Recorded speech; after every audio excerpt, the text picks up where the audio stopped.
Olá, pessoal. Como combinado com vocês, além do sábado de história, agora nós temos o domingo de literatura e o professor que vai dar essa aula é o Leônidas Bier. Professor, muito obrigada por aceitar dar essa aula com a gente. Eu que agradeço, Camila, agradeço ao público, agradeço todo mundo aí por contribuir com a formação de todos, né, que queiram estudar e queiram saber como que a literatura ela nos ajuda a entender todo esse pandemônio que está acontecendo, né, atualmente em nosso país, no continente americano e no mundo de uma maneira geral. Professor, a aula é sua, o tema é como compreender o mundo atual. O professor Leônidas é de direita, antes que comecem os questionamentos, e as redes sociais dele estão aqui na caixa de informação, Facebook em cima e YouTube embaixo. Vai lá, professor. Boa tarde, pessoal, tudo bem? Olha, para início de conversa, vamos lá, eu vou me apresentar, como a Camila já deu um panorama, né? Eu sou de direita, conservador, né? Conheci o espectro da direita em 2004, 2005. Quando eu falo espectro da direita, no pensamento de direita conservador, 2004, 2005, nos meus tempos de escola de formação de soldado na Polícia Militar. Como bom adolescente, né, norte-americano, fui para a Polícia Militar para sustentar minha faculdade. Em junho de 2009, pedi baixa, né? Aí comecei a trabalhar de forma plena dentro da educação. E 2010 assumindo sala de aula de forma plena mesmo. Então já são 9 anos aí, 10 anos na verdade, dentro da sala de aula, desde 2010, de forma plena. Dando aula desde 16 de abril de 2004, né?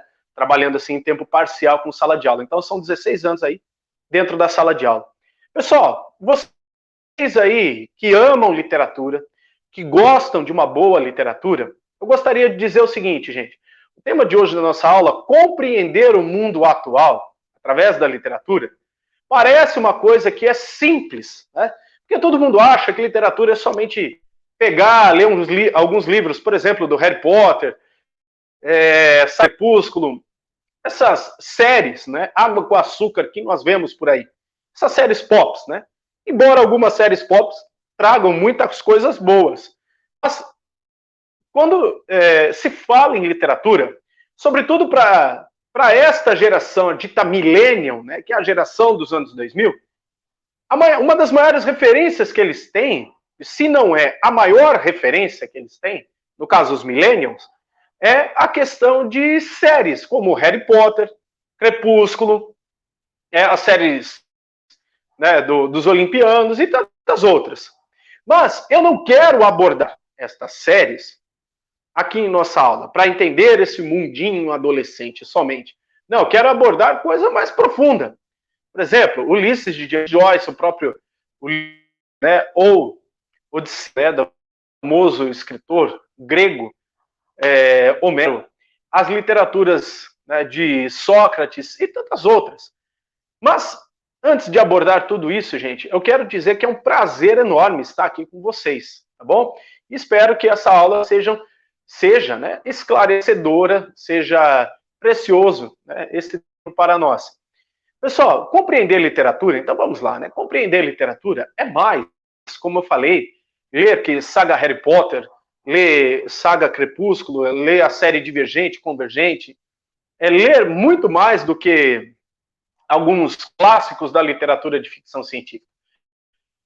Compreender a literatura é, sobretudo, preste bem atenção, é, sobretudo, compreender a gênese humana, a sua alma individual, ética, moral e social. É isso que é compreender a literatura. Por quê?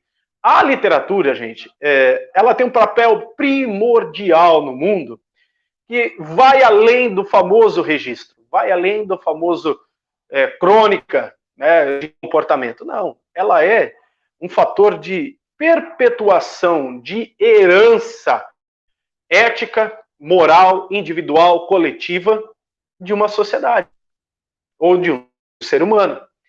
Desde quando o mundo é mundo, gente, o ser humano inventou a tecnologia da escrita.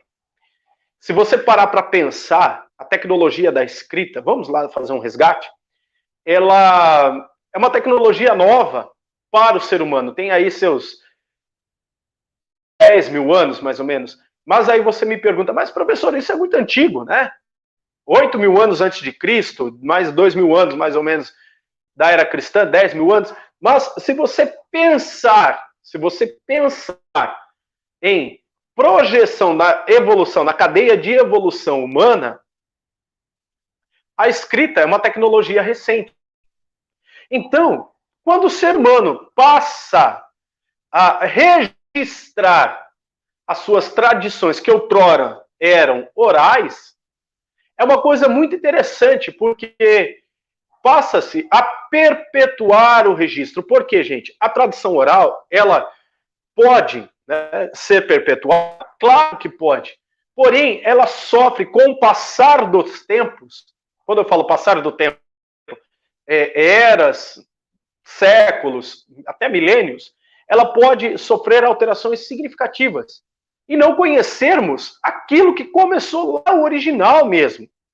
Então, a partir do momento que o ser humano começa a registrar a sua história, começando lá desde as pinturas rupestres até, né, o primeiro registro escrito que nós temos, que é datado, né, mais de 4 mil anos, são as escrituras cuneiformes na Suméria, nós temos aí um salto de humanidade imenso, porque o ser humano começa a se preocupar e a se ocupar em forma escrita as suas palavras. Então, para entender o que é a literatura no contexto atual, como entender a literatura e como entender o ser humano através da literatura no contexto atual, precisamos entender esse resgate. E precisamos entender, acima de tudo, as origens da literatura. Porque falar de literatura, falar que a literatura é a letra grafada em um papel, escrita em um computador, em um tablet, em um celular, é muito fácil. Mas compreender o que está além desta letra, né, ou além destas letras, é totalmente diferente. Se vocês prestarem atenção, na antiguidade, por exemplo, as famosas crônicas dos reis, né, no Egito, na Suméria, nos reinos da Fenícia, nos reinos de Israel, eram mais do que atos dos reis, eram mais do que atos dos seus governantes. É a história do seu próprio povo. E lembra que eu disse, gente, que a partir da literatura você começa a conhecer, começa a entender o indivíduo, a sua ética, moral e a sociedade em que vive? É por isso que a literatura ela tem papel primordial no curso da história da humanidade. Avançando mais um pouco, percebe-se, por exemplo, né, não vamos falar nem dos gregos e nem dos romanos, nem dos indianos, por enquanto. Mas vamos um pouquinho para o leste europeu, os ditos povos bárbaros, né? No século VII, depois de Cristo, uma das funções muito interessantes que São Cirilo e São Metódio tiveram, além, é claro, de evangelizar e cristianizar os povos eslavos, foi trazer, na verdade, o alfabeto, que hoje nós conhecemos como o alfabeto cirílico e as suas variantes. Então, interessante. E por que esses monges, né, esses padres, eles se preocuparam primeiro, além, é claro, da evangelização e cristianização dos povos eslavos, eles se preocuparam primeiro em construir um sistema de escrita para que não se perdesse na tradição oral, ou se não se alterasse significativamente na tradição oral, os ensinos. E com isso também a organização da língua. Vou falar mais adiante sobre isso. A literatura enquanto organização da língua. Sabia disso, gente? Então, olha que interessante. E esses dois monges, né, São Cirilo e São Metódio, Cirilo e Metódio, eles criam, através do alfabeto glagolítico, que é uma variante do alfabeto grego, né, o famoso alfabeto cirílico, o alfabeto cirílico e metódico. Mas hoje popularmente conhecido como alfabeto cirílico. E se vocês prestarem atenção, o alfabeto cirílico, junto com o árabe e o romano, são os 3 alfabetos que mais têm utilização nas línguas. Daí você vê a importância da literatura, a importância da escrita no processo de formação de uma sociedade, ou de várias. Aí partimos mais para o Oriente ainda, né? Para além dos sumérios, babilônicos, persas, nós chegamos lá na Índia. Os indianos, né, os povos indo-arianos ou arianos, né, ali, no caso, são os indo-arianos e arianos, né, os hindus. Sabe uma coisa interessante? Os hindus também, quando eles perceberam que a sua sociedade começou a ficar complexa, os arranjos sociais ficaram complexos, eles desenvolveram o seu método de escrita, que nós conhecemos hoje por sânscrito, né, no caso a língua hindu, e a partir da língua hindu começaram os processos, né, de escrita das várias outras línguas ali na península indiana, né, no subcontinente indiano. Então, essa história da tecnologia da língua, da escrita na língua, para relatar de forma não somente literária, mas científica, os feitos de uma sociedade, pode parecer uma coisa antiga, mas não é. No curso da humanidade, como eu disse, ela é nova. E essa necessidade, porque é para os registros de entendimento e compreensão do ser humano. Dito isso, gente, essa pequena introdução, né, creio que você conseguiu entender, porque você, né, meu caro aluno aí, agora no canal da Camila, é um aluno inteligente, né, e consegue entender tudo isso. Quando nós falamos em literatura, sobretudo no Ocidente, não tem como não falarmos de Grécia e de Roma. Sobretudo Grécia, né? Para nossa conversa, gente, eu quero deixar aqui uma pequena biografia, na verdade um livro só, chamado Por que Ler os Clássicos, do professor Ítalo Calvino. Esse livro é a base da nossa aula. Por quê? Quando você trabalha o clássico, né, a literatura, você nunca diz eu estou lendo, eu estou relendo. Porque os clássicos, gente, a partir do momento que nós lemos os clássicos da literatura, de uma forma geral, ao mesmo tempo que nós lemos esses clássicos, é uma coisa que é muito interessante. A partir do momento que nós lemos esses clássicos, eles fazem a leitura também de nós, a leitura da sociedade. Aí você vai me perguntar, mas professor, o que é isso? Que doideira é essa? Calma lá. Gente, quando você lê, por exemplo, a Ilíada, né? Quando você lê lá a famosa aventura de Odisseu, traduzindo para o latim, né, Ulisses, você se identifica não somente com o Odisseu, você se identifica com Telêmaco, você se identifica com a esposa de Odisseu, no caso Telêmaco, seu filho, você se identifica com as várias ilhas, você se identifica com o Ciclope, e você se identifica grande parte da história, né, dessa Ilíada com o Odisseu. E sabe uma coisa que é interessante? Que quando você lê o Odisseu, a Odisseia de Homero, você consegue entender uma coisa que é interessante. Qual é o limite do ser humano? E qual é o limite do cosmos, ou seja, da situação que o ser humano está inserido? O contexto, a totalidade. Uma coisa que é muito interessante na Odisseia, quando Odisseu ele enfrenta o Ciclope, ele fala, ninguém, né? Quem sim? Ninguém. Mas para chegar a esse processo de não personificação, é uma coisa que é muito interessante, esse processo de não personificação. Quais são os processos que Odisseu passou? Né? Por exemplo, desde querer encarar de vez, né, de frente a frente as leis divinas, até ser uma tomada de uma régua, né, do seu próprio destino. Mas uma coisa interessante, aí você me pergunta, professor, mas isso não é a característica de um herói? Pode até ser a característica de um herói. Porém, uma coisa que é muito interessante analisando as ideias, né, analisando os conceitos de Odisseu, é nada mais, nada menos que você olhar o processo de humanização. E através da retomada de consciência, porque são dois momentos distintos, a retomada da sua consciência e a tomada da sua consciência. Você vê todo esse processo do herói, rei, guerreiro, que combate em Troia, o mundo em conflito, né? Forças antagônicas em conflitos, porém quer ser o próprio herói, o herói solo, autossuficiente de sua própria história. Mas antes disso, você tem um resgate feito por quem? Pelo seu filho. A continuidade da sua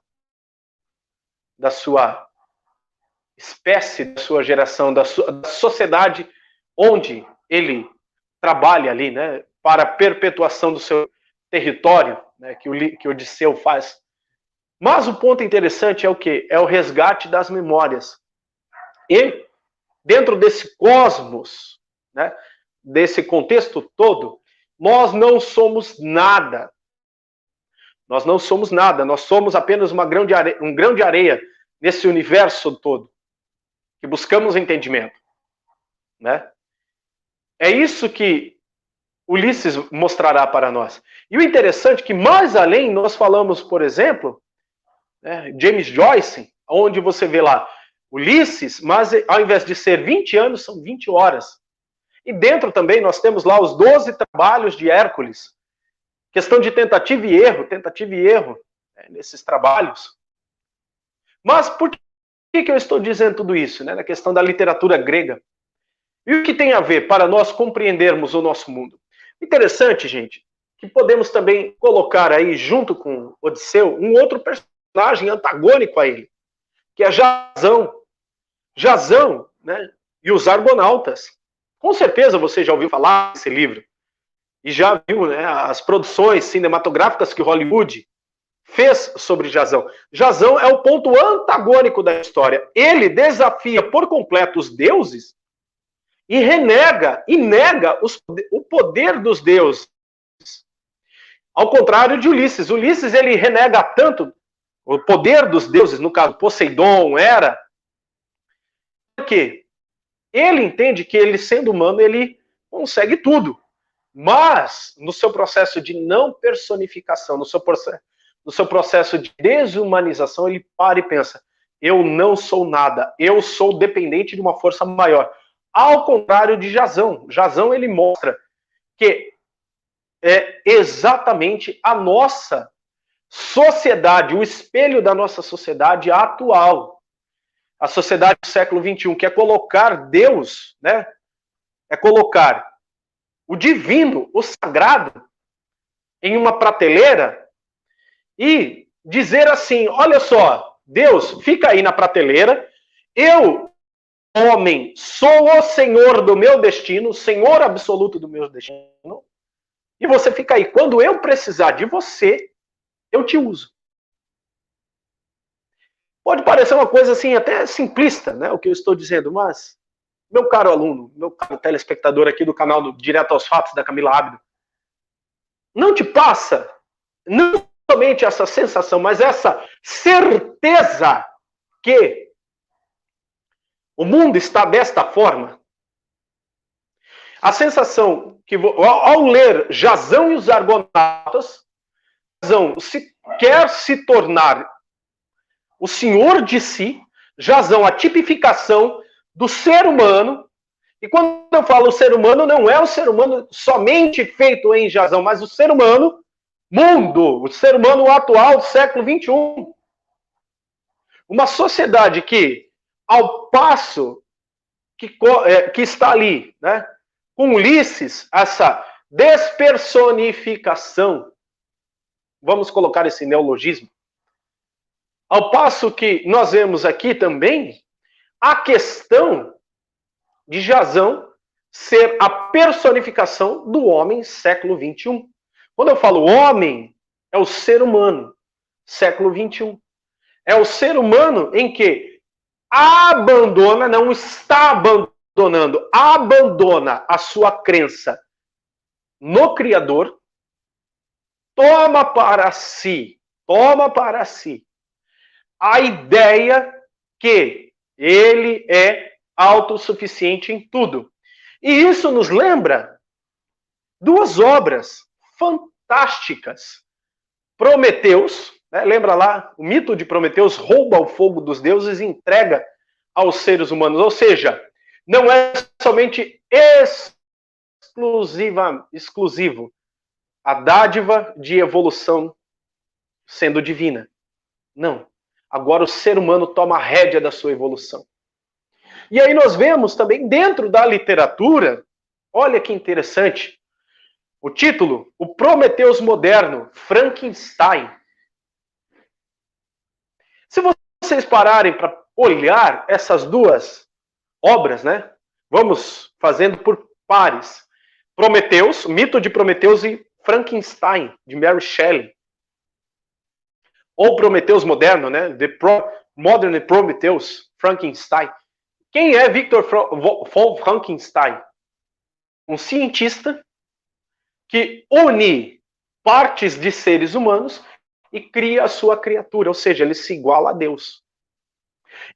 Para não precisar mais de Deus para criar algo. Então, é o homem sendo não somente a imagem e semelhança de Deus, mas o homem tomando o lugar de Deus, ou o homem tomando o lugar dos deuses, no caso, Prometeus. E é uma coisa muito interessante, porque quando nós analisamos dentro da literatura estas nuances, nós enxergamos a nossa sociedade. Ao ponto que, olha só, eu estou fazendo aqui análises, né, usando as obras da literatura clássica junto com as obras da literatura moderna e contemporânea. Por exemplo, né, Jasão e os Argonautas. Você ter as aventuras e não saber, e não querer, na verdade, depender de Deus. Onde nós vemos esses traços? Também encontramos esses traços na obra de Robinson Crusoe, a suprema virtude humana. E o interessante é que quando vemos Robinson Crusoe, é a mesma história, os mesmos contextos de Ulisses e Jasão ao mesmo tempo. Só que Robinson Crusoe, ele retrata esse ser humano moderno autossuficiente, capaz de ampliar os seus horizontes sem a percepção da religião. Quando eu falo religião, sem a percepção da ligação com a divindade, né, no caso Deus. Então, a partir do momento que olha que interessante, para nós analisarmos o contexto do homem do século XXI. A partir do momento que o homem, né, tipificado em Jasão, tipificado em Robinson Crusoe, tipificado em Victor von Frankenstein, ele quer tomar a rédea do seu destino, ele mostra que ele é autossuficiente para não depender mais de um ser superior, no caso Deus, ou no caso de Jasão, né? Os deuses, que no caso, ele chega lá e fala, chega até o Olimpo e fala, eu não dependo de vocês. Eu não dependo de vocês. Victor von Frankenstein, né, ele diz assim, Deus, ó Deus, onde estás agora que a sua criação faz a sua criatura, logo a sua criação se iguala a ti. Complexo de Éden. Olha que interessante. Complexo de Lúcifer, né? A criação se igualar ao Criador em termos absolutos. E esses termos absolutos que eu estou dizendo é o seguinte, é você não depender mais de Deus. Porém, confiar cegamente em seus talentos. Quando eu falo confiar cegamente em seus talentos, é apostar que você pode tudo. Um belo de um exemplo também dentro da literatura clássica que nós vemos, né? Na verdade, pode-se dizer literatura clássica, né? Na Bíblia, no livro de Juízes, Uma marca importantíssima que o livro de Juízes deixa na Bíblia, assim, nos tempos dos juízes, Israel fazia o que bem entender. Quando eu falo Israel, é o povo. Fazia o que bem entendesse. Esquecendo Deus, colocando Deus numa prateleira. E é muito interessante quando nós analisamos, né? Quando nós analisamos o livro de Juízes, olha a literatura aí, olha só o ser humano. O livro de Juízes, com essa fala de Victor von Frankenstein, né? Claro, com adaptações, o quão o ser humano, em determinadas épocas, ele esquece que a essência, que é o Criador, né, ele coloca de lado. Mas a partir do momento, é aí que vem a situação que uma vez, numa entrevista que eu dei, né, ao jornalista Ricardo Roveran, procurem lá, sobre a Ilíada, né, o Odisseu, o papel do ser humano no cosmos, né, e na criação, a gente chega num seguinte ponto, a partir do momento, e é um ponto factual, que agora é a conclusão desse primeiro raciocínio, a partir do momento que nós deixamos Deus de lado, deixamos a divindade, né, porque às vezes eu estou falando aqui não só com cristãos, né, não sei aonde vai essa aula, mas a partir do momento que deixamos a religião de lado, a divindade de lado, estamos trabalhando com o seguinte, estamos dizendo assim, nós seres humanos estamos deixando, né, as nossas rédeas em nossas mãos, então temos o caos. Temos o caos. E o que é o caos? A desordem. Por quê? O ser humano, ele é limitado. Então nós passamos a exercer, em certa medida, né, o ser humano que abandona Deus, que abandona a religião, né, para não somente compreender a sociedade, né, isso eu estou provando aqui para vocês através da literatura. O ser humano, chega uma certa parte que o ser humano vai ter o caos, a desordem total. E é exatamente o que nós estamos provando, porque, como eu disse, em certa medida, nós temos agora não somente o ateísmo científico, mas nós temos o ateísmo religioso, no qual a ciência, que ciência? A ciência, ela se torna o elo de ligação do ser humano e esse ateísmo religioso. Então a ciência se torna uma religião, uma espécie de seita para o ser humano do século XXI que deixa Deus de lado.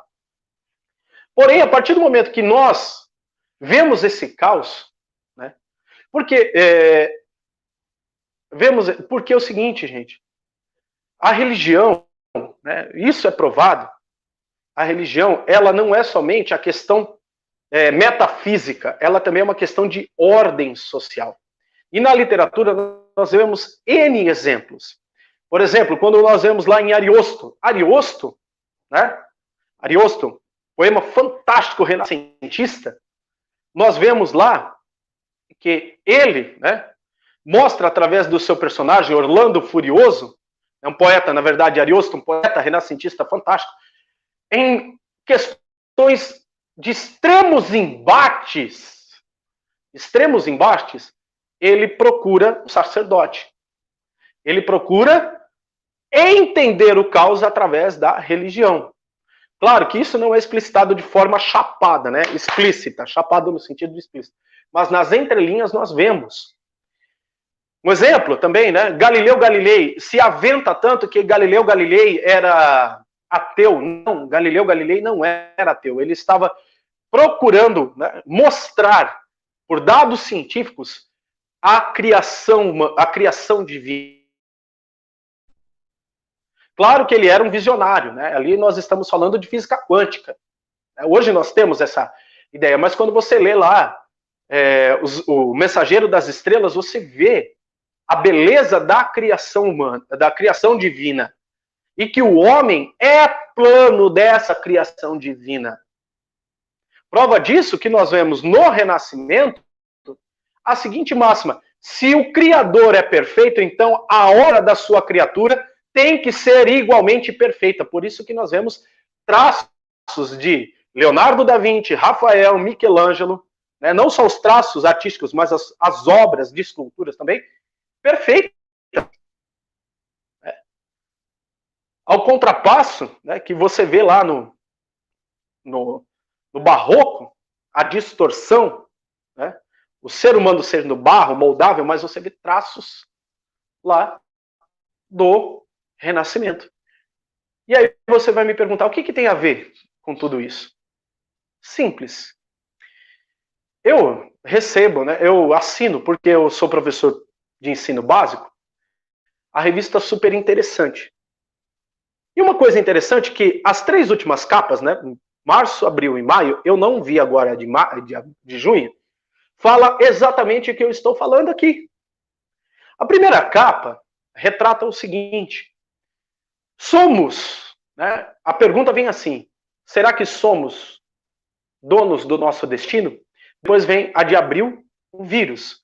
Aí depois a sociedade pós-coronavírus. Mas o que mais chama atenção na capa de março fala assim, no subtítulo, procurem lá, super interessante, a capa de março, a capa de abril e a capa de maio. Mais interessante que vamos começar pela capa de março. Ela fala assim, como que a ciência, a estatística e as ciências sociais moldará a vida do ser humano no século XXI. Peraí. Como? Olha que interessante o título aqui, como as ciências humanas, ciências que eu falo aqui, a biologia, a física, a química, as ciências humanas e a estatística moldará a vida, não é o conhecimento, uma parte do conhecimento, a vida do ser humano em plena pandemia, em plena desordem, em pleno caos. Então, o ser humano vai buscar, isso que é o interessante, o ser humano vai buscar em sua ciência, em sua inteligência, que é limitada,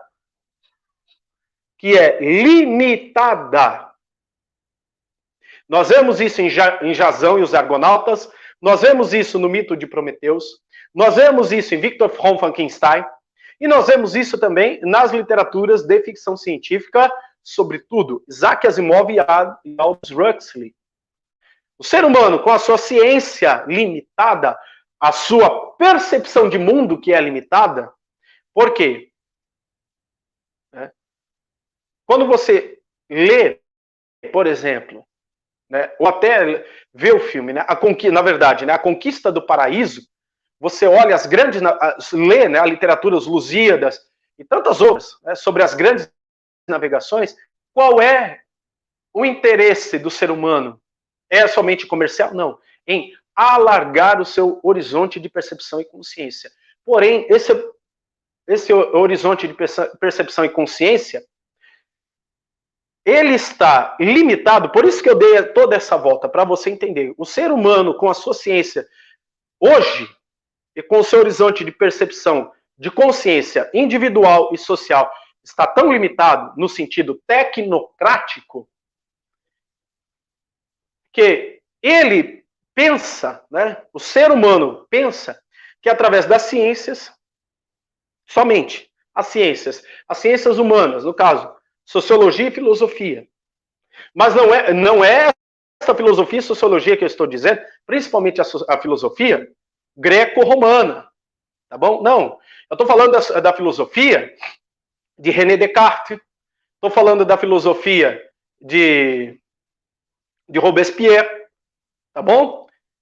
Estou falando da filosofia a partir do iluminismo na Revolução Francesa. Karl Marx, Hegel, tá? Frédéric von Mises, a escola fabiana, né? Robert Marcuse. Saul Alinsky, essa a partir daqui. Antônio Gramsci, a partir da Revolução Francesa. Onde o ser humano quer ser o Victor von Frankenstein. Então, para que ele seja dono de si, ele precisa acreditar em sua ciência.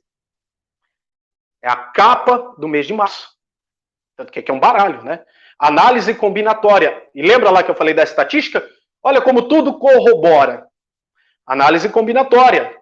4 naipes, 13 cartas, 52 combinações. Dessas 52 combinações você tem os arranjos, que são infinitos. Então, quando eu falo que o ser humano do século XXI coloca Deus ali, a religião, na prateleira, é exatamente isso.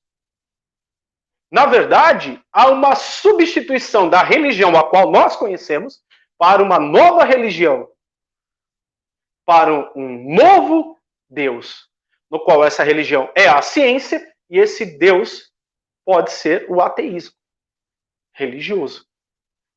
Então o ateísmo ele passa a ser cultuado através da ciência, que é a religião. Olha que interessante, né? E como que você sabe de tudo isso? Você vai perguntar para mim, professor, através da literatura. Gente, não há como você dissociar a vida social da literatura, o que eu disse anteriormente, há 30 minutos, há 35 minutos atrás. Aí na capa de abril fala do vírus. Como vamos vencer o vírus? Através da ciência, mas qual ramo da ciência? Biologia, química, física. E as estatísticas para fazer o quê? A média de infectados, curados e assintomáticos. E qual a percepção de cura. E também nós entramos agora com uma nova ciência, né? Que é a questão da psicologia, porque você criou o caos. O ser humano criou o caos. Eu preciso ter uma ciência para amortizar a certeza do caos, que é a psicologia e a psicanálise. Para tentar preencher um vazio existencial. Por quê? Como que você cria o caos? Vê lá em Prometheus, vê lá em Victor von Frankenstein. Primeiro, você isola o ser humano. Segundo, faz o ser humano acreditar que ele não precisa de Deus. Ele é autossuficiente. E terceiro, o ser humano é exatamente autossuficiente para criar os seus mecanismos, não só de defesa, mas também de vida. Victor von Frankenstein, tá? Prometheus moderno, ou Frankenstein, Mary Shelley, e também Aldous Huxley, Admirável Mundo Novo, onde você vê uma fala muito interessante que os ditos seres subdesenvolvidos têm como premissa básica a religião. Então, vai ligando os pontos aí. Vai ligando os pontos.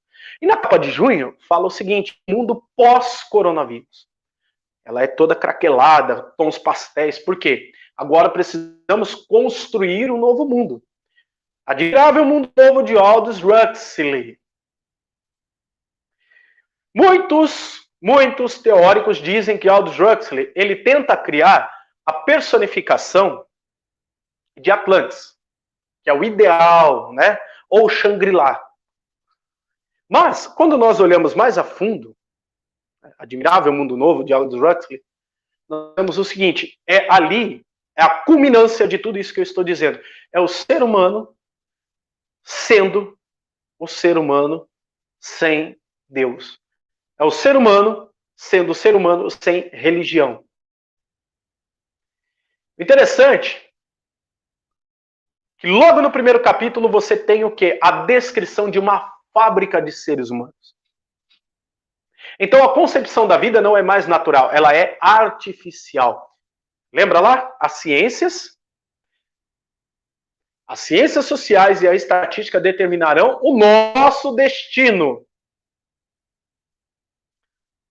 E o mundo pandemia de coronavírus, há uma nova construção. O mundo, onde é mais vigiado, está lá. Capa de junho. É mais vigiado. A ciência tem um novo patamar. Deixa eu ver certinho aqui, para não falar besteira para vocês. Olha só, a ciência reinará. Capa de junho, de maio, da Super Interessante. Corrigindo aqui. Olha lá. A ciência reinará. As fake news. E aí, quem determinar que é fake news? Interessante, né? Um pouquinho de cultura pop. O filme X-Men, Dias de um Futuro Sombrio. As sentinelas criadas pelo ser humano para caçar mutantes, elas se autodesenvolvem e começam a quê? A caçar os seres humanos que poderiam gerar filhos mutantes. Olha a ciência, né? E tem aqui, ó, a vida não é... Olha que interessante, na do mês de março. A vida não é uma folha em branco, é um jogo de cartas. Saiba como a sociedade, estatística e a biologia, as ciências humanas, as ciências biológicas humanas e ciências exatas, são ciências que o ser humano criou para responder os seus questionamentos. Tá? E a polarização vai diminuir. O que é essa polarização? Voltando aqui para a capa de maio. Mas seremos mais vigiados e controlados do que nunca. E o processo já começou. Então, é a forma que o ser humano utiliza para controlar o caos. Ele não tem como controlar o caos de maneira artificial. Ele cria mecanismos, e esses mecanismos são repressores. Agora, para arrematar aqui os 3 minutos que nos faltam.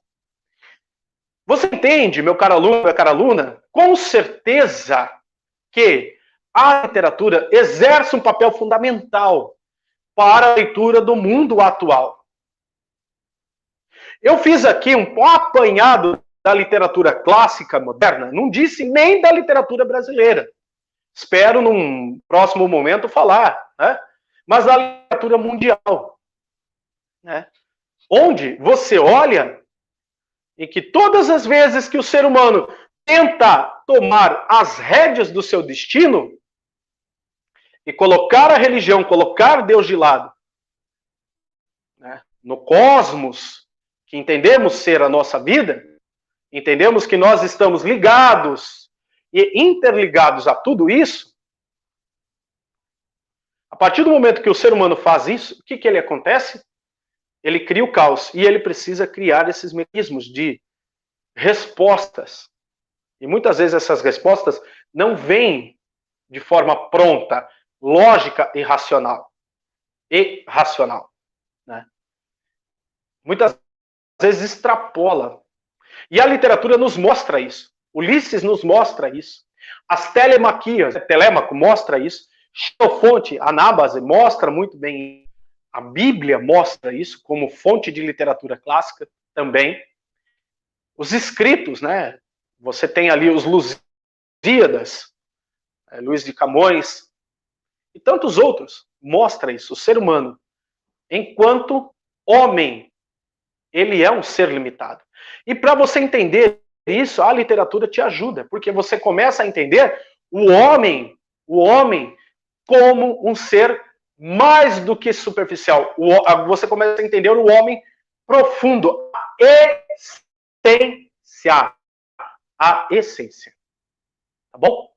Meus caros alunos, preste bem atenção. Você entender a essência. O que é essa essência? É quando o homem se depara consigo mesmo.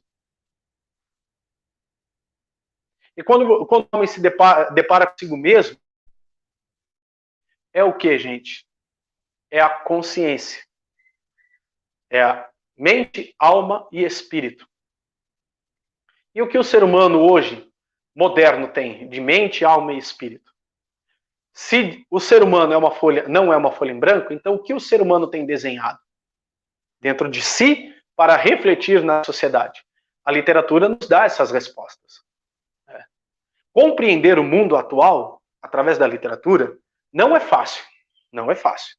Porém, você certamente não cairá mais em vícios e projeções, meras projeções de meros casos. Com isso, pessoal, eu termino aqui a minha aula, termino aqui o meu dito, né? Uma palestra, um bate-papo, como você quiser chamar. Eu quero agradecer a você, espectador da Camila, né, do canal Direto aos Fatos. Espero continuar, né? E escrevam aí, por favor, os comentários que vocês têm e quais os livros que eu usei como base, porque ler os clássicos de Ítalo Calvino. Xenofonte, de Anábase, por favor, Anabase de Xenofonte. Prometeus Moderno ou Frankenstein, de Mary Shelley. Tá? Admirável Mundo Novo, de Aldous Huxley. Ok? Também, por favor, não deixem de ler essas reportagens a partir dessa aula, essas, né, matérias, na verdade, da super interessante de março, abril e maio, a partir desta análise que nós fazemos, né?